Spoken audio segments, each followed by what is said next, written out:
આપણા mummy papa દાદા દાદી એ સમયમાં જો જોવા જઈએ તો આપણે સંયુક્ત પરિવાર એ જ પરિવાર હતો બરાબર. ક્યારે ન્યુક્લિયર ફેમિલી આ વર્ડ આપણે મને નથી ખ્યાલ કે મેં 5-10 વર્ષ પહેલાં બી આ વર્ડ સાંભળ્યો હોય બરાબર. અને લોકો જુદા થતા તો બી શેના માટે થતા? ધંધાર્થે જુદા થતા, કે પરિવારો ગામડે રહેતા અને ગામડે ખેતી કરતા અને પછી એવું લાગે કે નહીં હવે કંઈક છોકરાઓ છે એ શહેરમાં મૂવ થાય ને ત્યાં કંઈક ધંધો કે એવું શરૂ કરે, એના કારણે અલગ થતા. પછી સેટ થાય તો દાદા દાદી પાછા શહેરમાં આવી જતા.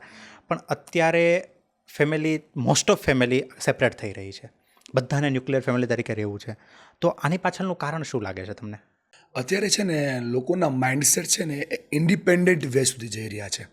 મતલબ બધાને છે ને એકલા રહેવું છે. કેમ કે તમે એકલા રહેતા હોય ને તમારી ઉપર કોઈ ક્વેશ્ચન ના થાય, તમને કોઈ પૂછે નહીં, તમને ઇન્ડિપેન્ડન્સી બહુ મળે. એટલે માણસ સ્વતંત્ર રહેવા માટે ન્યુક્લિયર થઈ રહ્યા છે. પણ એ ભૂલી રહ્યા છે. તકલીફ ત્યાંથી શરૂ થઈ છે કે જ્યારે તમે ફેમિલીમાં રહેતા હોય ને તો કોઈ એક વ્યક્તિની નાનકડી ભૂલ હોય તો એ ભૂલને સોલ્વ કરવા માટે 5 લોકોનો સપોર્ટ હોય.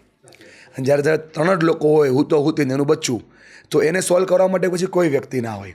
તમે કોઈના ઘરે જાઓ અને કોઈ બાળકનો વિકાસ જુઓ ને તો તમને દેખાશે કે બાળકનો ગ્રોથ છે ને એ સંયુક્ત પરિવારમાં ખૂબ સારો થાય છે. તમે જો આજના સમયની અંદર જે તમે ન્યુક્લિયર ફેમિલી કહો છો એના જે બાળકો છે ને એમને લોકો સાથે કેવી રીતે રહેવું, કેવી રીતે બધું શેર કરવું, કેવી રીતે હોસ્પિટાલિટી શેર કરવી, આ એમને આવડતું પણ નથી.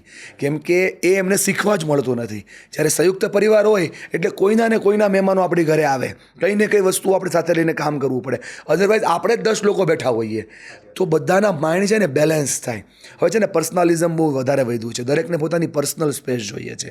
10-12 વર્ષનું બાળક મમ્મીને કહી દે છે કે મમ્મી આ મારી પર્સનલ લાઈફ છે, તમે ઇન્ટરફિયર નહીં કરતા. તો આ છે ને આ ન્યુક્લિયર ફેમિલીના લીધે જ આ બધી પ્રોડક્શન, આ બધી વસ્તુઓ લોકોના માઇન્ડમાં આવી રહી છે. અને મારે એવું ખાસ તમને આ વાત એટલા માટે શેર કરવી છે કે જેટલા લોકો વધારે ભણી ગયા ને એમ વધારે જુદા થઈ ગયા. પહેલાં લોકો ઓછું ભણ્યા હતા ને તો એ પરિવારને ધન માનતા હતા, અને હવે લોકો વધારે ભણ્યા ને એટલે સાધનોને ધન માનવા લાગ્યા. એટલે માણસના મગજમાં છે ને સાધનો ઘૂસી ગયા. એ ભૂલી ગયા કે સંબંધોની વોરંટી નો આવે, સાધનોની વોરંટી આવે. સાધનો છે ને એ બગડે તો રિપેર થાય, સંબંધોમાં બહુ અઘરું થઈ જાય. એમાં એકવાર તિરાડ પડે પછી નથી થતું. કે મેને રહેમન ધાગા પ્યાર કા મત તોડો તનતાય, તૂટે સે ભી ના તૂટે, જુડે ગાંઠ પડ જાય. પછી આ ગાંઠ છે ને એવી પડે ને કે એના લીધે બહુ બધા પ્રોબ્લેમ્સ ક્રિએટ થાય. મને તો સમજાતું નથી કે વ્યક્તિની સાથે રહેવામાં કેમ આટલી બધી પ્રોબ્લેમેટિક વસ્તુઓને અનુભવે છે. કાક બાપુ કહેતા ને, બહુ સારી વાત કહેતા, અને આપણે બધાએ સાંભળી પણ છે ને જીવી પણ છે કે દરેક પશુ, દરેક પક્ષી અને દરેક પ્રાણી મરે ને પછી ગંધાય. માણસ એક જ એવો છે, ચાલો જીવતો ગંધાય.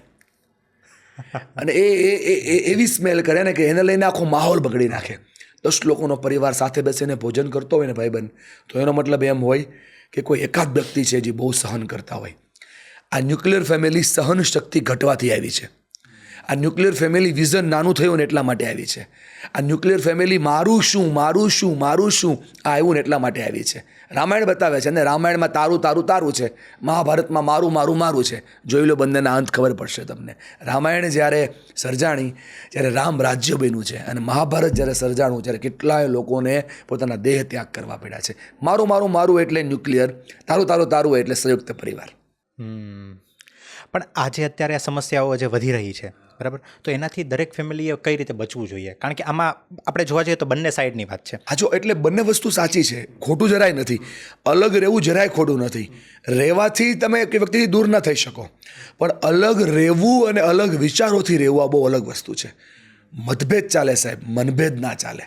તમે આજે મને કોઈ વાત કહી રહ્યા છો કે તમારે ચા પીવી છે, અને ચા ઉપર આપણે મતભેદ કરી શકીએ કે સાગરભાઈ ના પીવાય, મનીષભાઈ પીવાય, પીવાય તો કેમ પીવાય, પીવાય તો ના પીવાય. પણ હું ચા ના પીવું ને તમારું મન દુઃખી થાય તો એ ન ચાલે. એટલે હું કદાચ સાથે રહું છું કે હું અલગ રહું છું, તો મારું મન છે ને મારા પરિવારને હારે જોડાયેલું રહેવું જોઈએ. તે બચવાના 2-3 બહુ ક્લિયર ઉપાયો છે, જો આપણે કરીએ તો કામ થઈ જાય. આપણે છે ને આપણા રૂટ ના ભૂલવા જોઈએ. માણસ ગમે એટલો મોટો થઈ જાય, એ રૂટ આપણે ભૂલવાનો જોઈએ. અત્યારે છે ને લોકોની પર્સનલ લાઈફ મેનેજ કરવા માટે, પ્રોફેશનલ લાઈફ મેનેજ કરવા માટે એ પોતાની ફેમિલી લાઈફને સ્પોઇલ કરી દે છે. તમારા પોડકાસ્ટથી જે લોકો સાંભળી રહ્યા છે એને પણ કહું, છેલ્લે પોતાના પરિવાર સાથે 30 મિનિટ બેસીને એમણે નિસ્વાર્થ સંવાદ ક્યારે કર્યો એમને યાદ નહીં હોય સાહેબ. એટલે સંવાદ બંધ થઈ ગયો એટલે સમસ્યાઓ શરૂ થઈ ગઈ.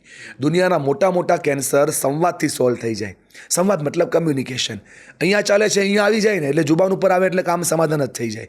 એટલે જો તમારે તમારા પરિવારને સાથે રાખવો છે તો ગમે તે સિચ્યુએશનની અંદર સંવાદ કરતા થઈ જાઓ. સંવાદ પરિવારને સાથે જોડશે. સેકન્ડ, થોડુંક સહન કરતા થઈ જાઓ. થર્ડ, થોડોક સ્વીકાર કરતા થઈ જાઓ. 4, થોડાક સરળ બની જાઓ. સરળ બનવું બહુ અઘરું છે અને વ્યક્તિ સરળ બનતો નથી ને એટલે પરિવારો તૂટે છે. એમાં જરાય ફોલ્ટ ખાલી બચ્ચાઓનો નથી, માતા પિતાનો પણ એટલો જ ફોલ્ટ છે. એના જ્યારે મને આવું માધ્યમ મળે છે જ્યારે હું વાત કરું ત્યારે હું કોઈ દિવસ એકતરફી વાત કરતો જ નથી. હું ઓલવેઝ તટસ્થ રહી હાથમાં ત્રાજવું લઈને જ વાત કરું છું. જેટલો ફોલ્ટ બાળકોનો છે, આજની યુવા પેઢીનો છે, એટલો જ ફોલ્ટ જૂનું નહીં મૂકી રહેલા માતા પિતાનો પણ છે. બધી જ ભૂલ છોકરાઓની નથી હોતી, અમુક માતા પિતાએ લખણ ખોટા હોય છે. જો આ સમજી જવાય ને તો પરિવાર ટકી જાય. એટલે પરિવારને તમારે જો ખરેખર ટકાવવો હોય, એટલે સંયુક્ત પરિવારમાં જીવવું હોય તો સિદ્ધાંતો બનાવવા પડે, નિયમો બનાવવા પડે, બંધારણ બનાવવું પડે. હું એવા કેટલાય પરિવારોને ઓળખું છું, આપણા ગુજરાતના પરિવારો કે જે બંધારણથી ચાલે છે. સાહેબ 10 વાગ્યા પછી ઘરની અંદર આવવાનું નહીં, આટલા જ રૂપિયા વાપરવાના, આ ભાઈને પૂછીને જ કામ કરવાનું, આવી રીતે જ આ થવું જોઈએ. જેટલું સારું બંધારણ એટલો સારો પરિવાર. તો એમાં ક્યારેક રિસ્ટ્રિક્શન જેવું ફીલ જરાય ન થાય, ગ્રોથ થાય. આપણે બંધારણને ફોલો કરીએ તો ગ્રોથ થાય. અને બધા જ પરિવારો આજે મિલિયનિયર પરિવારો છે. સાહેબ અંબાણી પરિવાર જોઈ લો, ગોવિંદભાઈ ધોળકિયાનો પરિવાર જોઈ લો, કેટલા પરિવારના નામ હું લઈ શકું અને આમ તમને કાંકડા પર ગણાવી શકું. ગ્રોથ કરી રહ્યા છે લોકો. કેમ કે એ સમજે છે કે સંયુક્ત પરિવારની સૌથી સારી વિભાવના એ છે કે બધા પાસે અલગ અલગ સ્કિલ છે અને અલગ અલગ સ્કિલના લોકો સાથે છે. મારું એકાઉન્ટ સારું છે, મારો ભાઈ હોય એનું માર્કેટિંગ સારું હોય, મારા કાકા છે તો એનું બોન્ડિંગ સારું હોય, મારા પપ્પા છે તો એનું મેનેજમેન્ટ સારું હોય, અને બધા જ લોકો સાથે બિઝનેસમાં હોય તો બિઝનેસ સારો જ હોય. એટલે આ જ બિઝનેસની ફિલોસોફી પરિવારને પણ અસર કરે છે. રાઈટ. પણ જે આપણે વાત થઈ કે બે પેઢીઓ, જેમ હમણાં તમે કીધું કે એક યંગસ્ટરો છે અને એક માતા પિતા છે, પણ આ બે વચ્ચે સૌથી મોટું કારણ જે આવે છે એ છે જનરેશન ગેપ. બરાબર, કે ત્યાં સમજણ નહીં, જનરેશન ગેપ. કારણ કે એ ગેપના કારણે જ બધું થાય છે. આ ગેપના કારણે બધું થાય છે. તમે કેવું સહજતાથી કહી શકો છો. મને હજુ સુધીમાં જનરેશન ગેપ સમજાણો જ નથી. My dear friend, generation gap નામનો વર્ડ જેણે અસ્તિત્વમાં લાવ્યો હશે ને એ જ દુનિયાનો સૌથી મોટો ડફોળ વ્યક્તિ હશે. આ દુનિયામાં જનરેશન ગેપ જેવું કંઈ હોતું જ નથી. જે જનરેશન જે જગ્યાએ જીવી રહી છે એની અસ્તિત્વનું એનું એઝેસ્ટિક હોવાનું એનો પુરાવો છે. આજે હું 1990માં જન્મો છું, મારો બ્રધર છે એ 2000માં જન્મો છે, મારા ફાધર છે 80માં જન્મા છે. તો એ જન્મવું થોડું એમના હાથમાં હતું. હવે જન્મા પછી જીવવું આપણા હાથમાં છે. સો જનરેશન ગેપ જે વર્ડ છે ને એ એક મિથ ફિનામિના છે. પહેલાં તો તમને એ સમજાવી દઉં, જે માણસ આ ગેપ મૂકે ને કે અમારા અને અમારા પપ્પા વચ્ચે જનરેશન ગેપ છે, એનો મતલબ એમ છે કે તારા તારા પપ્પા વચ્ચે વાત નથી થતી, તારા પપ્પાની વચ્ચેની અન્ડરસ્ટેન્ડિંગ નથી, તમે બંને એકબીજાને સમજવા માગતા નથી. આ દુનિયામાં જનરેશન ગેપ એ જ વ્યક્તિ પાસે હોય કે જેનો ઈગો મોટો હોય, જેનું અહંકાર મોટો હોય, જે ઝૂકવાની વાતને માનતો ના હોય, જે સમર્પિત ભાવના લાવતો ના હોય. એ પપ્પા પણ હોઈ શકે, એ બચ્ચું પણ હોઈ શકે. જ્યારે તમે જે વ્યક્તિ સાથે બેઠા છો, જે તમારો ડીએનએનો પૂંજ છે, જે તમારા બ્લડમાંથી તૈયાર થયો છે, જે તમારા લોહીના 70% ગુણોને ધરાવે છે, જે તમારી સાથે ખાઈ પીને મોટો થયો છે, તમારું ચાવેલું ચાવીને ઊભો થયો છે, અને એની યાર તમને ગેપ પડી જાય યાર.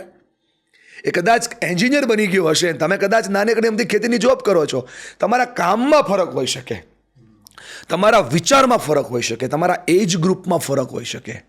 એજ ગ્રુપને જનરેશન નામ ક્યારે ન દેવું જોઈએ, કેમ કે આપણે એ જનરેશનના વ્યક્તિઓ છીએ કે જે ઓલવેઝ પોઝિટિવિટીને જ ગ્રો કરવી જોઈએ. તો જનરેશન ગેપ છે ને એના કરતાં મારે તમને એવું કહેવું જોઈએ, જે લોકો આવું તમને યાર આજ પછી ક્યારે કહેતો એને એવું કહેજો કે આ જનરેશનનો ગેપ નથી, અન્ડરસ્ટેન્ડિંગનો ગેપ છે, આ મેચ્યોરિટીનો ગેપ છે, સમજણનો ગેપ છે. રાઈટ.